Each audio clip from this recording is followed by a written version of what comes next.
चलती सरकारी बस में चढ़ते समय हुए एक्सीडेंट में एक युवक घायल हो गया। ये घटना शुक्रवार को उत्तर दिनाजपुर जिले के इस्लामपुर बस टर्मिनस से सटी इलाके में घटी है।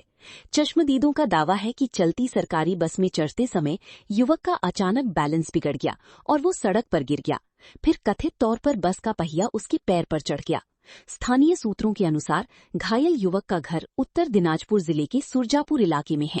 घटना के बाद स्थानीय लोगों और राहगीरों ने जल्दी से घायल युवक को रेस्क्यू करके उसे इस्लामपुर अनुमंडल अस्पताल पहुंचाया। चश्मदीदों ने बताया कि इस्लामपुर बस टर्मिनस से सटे इलाके में पहले भी कई एक्सीडेंट हो चुके हैं।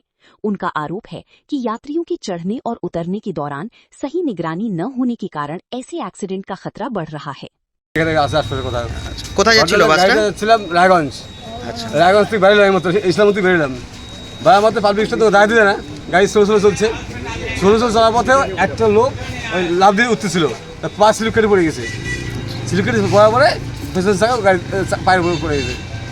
আমি ওখানে জেরক্সের দোকানে দাঁড়িয়েছিলাম, হুট করে দেখলাম একটা ছেলে পড়ে গেছে, তার উপরে বাসটা পায়ের উপরে চড়িয়ে চলে গেছে। স্টেট বাস ছিল, স্টেট ট্রান্সপোর্টের বাস ছিল।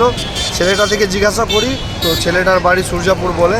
আর এখানে আমাদের ডক্টর, যে গাইনোক ডক্টর আছে, উনিও ছিলেন। উনি তাড়াতাড়ি কার্ড নিয়ে আসে, পাটাকে বেঁধে তারপর আমরা হসপিটাল পাঠাই। এখন হসপিটাল যাচ্ছি, দেখি কেমন আছে অবস্থা? এমনি পায়ের মধ্যে পাটা ফ্র্যাকচার হয়েছে, এমনি শরীরটা ঠিক আছে। এর আগে তো ওইখানে অ্যাক্সিডেন্ট হয়েছিল, এখানে একটু দেখা দরকার। ট্রাফিক শুধু বাইক ধরলে হবে না, ট্রাফিক ব্যবস্থাটা ভালো করুন।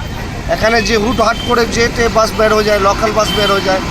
তো আমার প্রশাসন দিকে অনুরোধ আছে কি আপনারা বাইক শুধু না ধরে একটু মানুষেরও ব্যবস্থা করেন। রাস্তা দিয়ে আসছিলাম, হঠাৎ দেখি একটা ছেলে নিচে পড়ে আছে। আচ্ছা, দেখলাম পাটা ভেঙে গেছে, বাড়ি গেছে সুরজাপুরে। কিভাবে হয়েছে কিছু জানা গেছে? বাসে চড়তে গেছিল হয়তো, তাই বললো।